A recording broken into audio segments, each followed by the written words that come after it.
Téma dnešného dňa – projektor. Tí z vás, ktorí sa už zoznamili s Human Designom a zistili, že ste typ projektor, tak predpokladám, že vám vystalo z tohto faktu veľmi veľa ďalších otázok. Spomínajú sa tam rôzne termíny. Čakať na pozvanie, byť pozvaný, rozpoznať druhého, rozpoznať seba a tak ďalej a tak ďalej. Takže vlastne, čo je projektor? Čím je výnimočný? Akú tu má misiu? Čo znamená rozpoznať a byť rozpoznaný?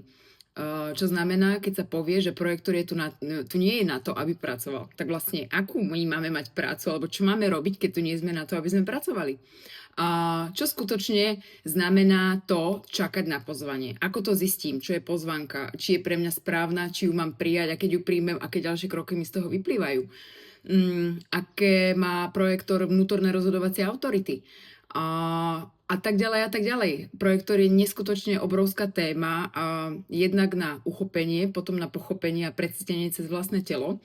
A je zaujímavé sledovať ten vlastný experiment a naučiť sa vlastne tej trpezlivosti k prístupu k tej pozvánke, pretože je to miestami náročné pre tých, ktorí sme rýchli projektori.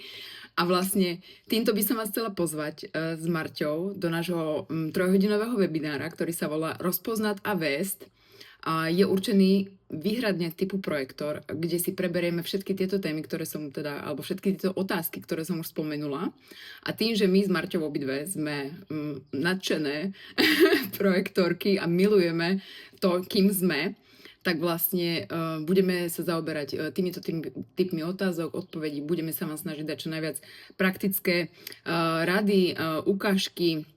Naučíme sa tu, ako rozpoznať seba i druhých, čo znamená čakať na to pozvanie, ako to pozvanie príde a ako ho rozpoznám a či ho príjmem a keď ho príjmem, tak čo potom ďalej.